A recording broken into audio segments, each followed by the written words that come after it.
मैं जितेंद्र सिंह। कल के वीडियो में हम लोग सत्याग्रह पे बात किए थे, गांधी जी का। आज जो है अहिंसा पे बात करेंगे हम लोग। अहिंसा, अहिंसा। तो देखिएगा कि सत्य और अहिंसा एवं सत्याग्रह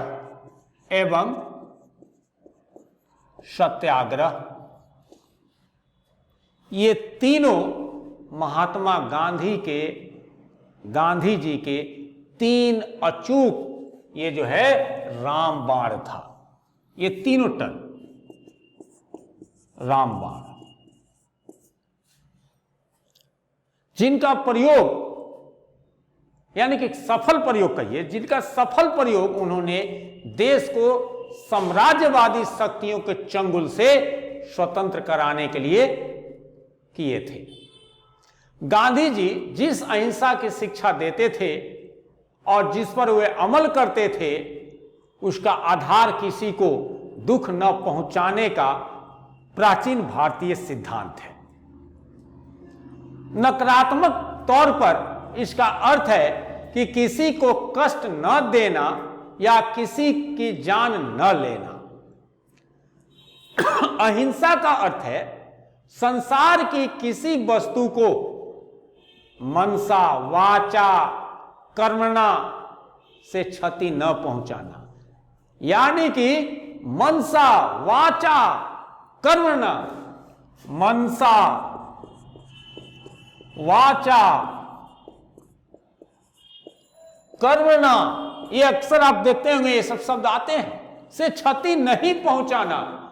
तब ये जानना जरूरी है कि मनसा, यानी कि मनसा का अर्थ है कठोर शब्द न बोलना, कड़वी बात न कहना, ईर्ष्या, क्रोध, घृणा और क्रूरता से बचना।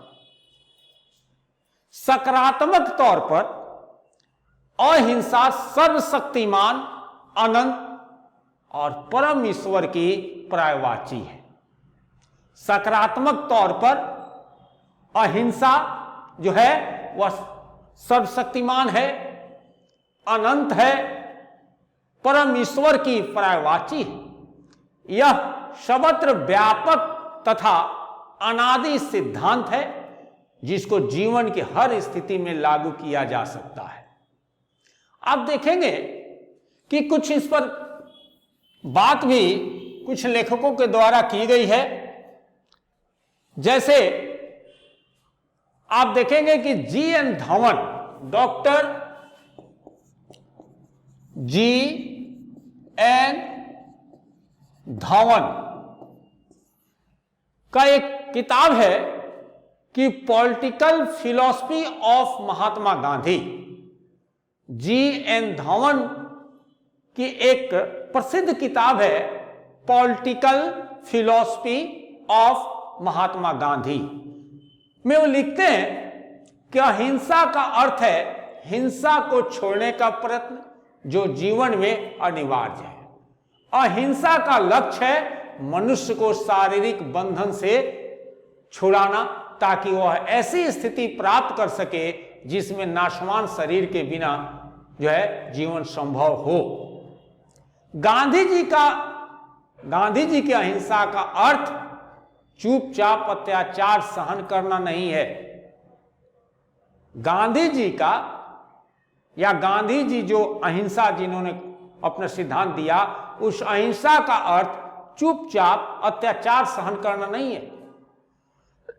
इसका अर्थ यह नहीं है कि खतरे या बुराई के सामने हाथ पर हाथ रखकर बैठ जाएं। अहिंसा यह आत्मशक्ति या सत्यता की खोज करने वाली शक्ति है। यह आत्मशक्ति या सत्यता की खोज करने वाली शक्ति है। इसका अर्थ बुराई करने वाले के सामने चुपचाप घुटने टेक देना नहीं है। यह नकारात्मक शक्ति नहीं है। यह बिजली से अधिक निश्चयात्मक और ईथर से अधिक शक्तिशाली है। बड़ी से बड़ी हिंसा का मुकाबला अहिंसा से किया जा सकता है। गांधी जी की अहिंसा की व्याख्या करने वाले अन्य लोगों ने इसे आत्मा की वीरता, साधु का युद्ध और प्रेमपूर्ण साहसिक कार्य कहा है। यह नकारात्मक होने से कई मील, कई कोस ये दूर है। यह निश्चय शक्तिशाली और रचनात्मक है। अहिंसा का आधार सत्य होता है। अहिंसा का आधार सत्य होता है और गांधी जी के कथनानुसार केवल इतना ही कहना काफी नहीं है कि ईश्वर सत्य है। इसमें हमें यह भी कहना चाहिए कि सत्य ईश्वर है। अहिंसा सत्य के लिए संघर्ष है। इस संघर्ष में यदि हिंसा का उपयोग, अहिंसा का उपयोग, इस संघर्ष में यदि अहिंसा का उपयोग ठीक प्रकार से किया जाता है तो दोनों पक्ष सत्य की खोज करते हैं और इसलिए एक पक्ष के विजयी होने और दूसरे पक्ष के पराजित होने का कोई प्रश्न ही नहीं उठता है। अहिंसा के संघर्ष में लड़ते लड़ते मर जाने जैसी बात नहीं होती। अहिंसात्मक संघर्ष करते समय व्यक्ति को जहां तक हो सके इस बात के लिए सावधान रहना चाहिए कि उसके संघर्ष का लक्ष्य वह पूर्ण सत्य है, जहां तक कि ईश्वर सत्य को परखने देता है। यदि संघर्ष के दौरान किसी समय इस बात की आशंका हो कि वह सत्य के रास्ते से हट गया है तो उसे अपना अपराध स्वीकार करने में नहीं डरना चाहिए। किसी प्रकार का संकोच नहीं करना चाहिए और संघर्ष से प्राप्त लाभ को छोड़ देना चाहिए। जैसे गांधी जी ने 1922 में अपना अहिंसक असहयोग आंदोलन यह कहकर वापस ले लिया था कि उन्होंने एक हिमालय जैसी भूल की थी। यद्यपि वो सफलता के करीब पहुंच गए थे। सत्याग्रही के लिए विजय की अपेक्षा सत्य अधिक मूल्यवान होता है। इस संदर्भ में सत्य के सिद्धांत का अर्थ है कि अहिंसा का उपयोग बहुत सोच समझकर करना चाहिए। फिर आप आगे देखेंगे कि गांधी जी ने अहिंसा का सर्वोच्च आध्यात्मिक एवं नैतिक शक्ति का प्रतीक माना है। गांधी जी अहिंसा के 3 रूप बताए। एक बताए कायर की अहिंसा, दूसरा उन्होंने बताया औचित्य अहिंसा और तीसरा उन्होंने बताया जागृत अहिंसा। और इसका ये देखिएगा कि उन्होंने बताया भी है। जैसे कायर की अहिंसा भीरुओं और कमजोरों की अहिंसा है, यानी कि कायरता और अहिंसा एक साथ नहीं रह सकते। यानी कि गांधी जी ने कायरता को हिंसा से भी बुरा माना है। गांधी जी ने कहा था कि यदि मुझे कायरता और हिंसा में से किसी एक को चुनना पड़े तो मैं निश्चित रूप से हिंसा को चुनूंगा। यानी कि कायर अहिंसा जो है वो गलत है। अब दूसरा उन्होंने औचित्य अहिंसा की बात की। औचित्य अहिंसा का अंगीकरण जीवन के किसी भी क्षेत्र में विशेष आवश्यकता पड़ने पर औचित्य के अनुसार एक नीति के रूप में किया जाता है।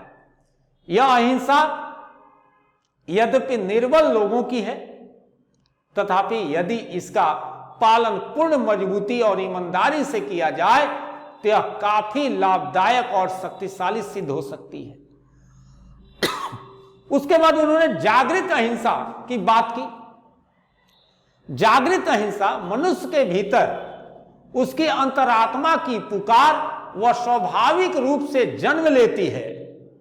इसका अंगीकरण मनुष्य अपने आंतरिक विचारों की उत्कृष्टता या नैतिकता के फलस्वरूप करता है। इस प्रकार की अहिंसा में असंभव को भी संभव में बदल देने की अपार शक्ति होती है, अपार क्षमता होती है। अहिंसा से संबंधित गांधी जी के विचार केवल कल्पनावादी नहीं था, बल्कि वह पूर्ण रूप से व्यवहारिक था। इसलिए उन्होंने संपत्ति अथवा मानव को क्षति पहुंचाने वाले हिंसक जीव जंतुओं को आप देखेंगे कि मारने की अनुमति भी है। इस संदर्भ में गांधी जी की मान्यता थी कि यदि मनुष्य द्वारा अहिंसा का पालन ठीक प्रकार से किया जाए तो हिंसक जीव भी मनुष्य को क्षति नहीं पहुंचा सकते। गांधी जी का जो है आप देखेंगे कि अहिंसा का अवधारणा इतनी प्रगतिशील थी कि कुछ परिस्थिति माने जो है यानी कि वो इस प्रकार से स्पष्ट करने का प्रयास करते हैं कि गांधी जी का अहिंसा का दर्शन अकर्मण्यता का दर्शन नहीं है, यह कर्मठता एवं गतिशीलता का दर्शन है और यह अन्याय के समक्ष एक चुनौती है। गांधी जी ने यह बात कही। यह गांधी जी का अहिंसा का यह विचार था जो आपके सामने हमने रखने का प्रयास किया और इसमें हमने जितना अध्ययन किया वो आपके सामने रखा और आप इसका अच्छा से इसका अध्ययन करके आप जो है कॉपी में लिख सकते हैं, जिससे मार्क्स आपको मिलेंगे। जय हिंद, जय भारत।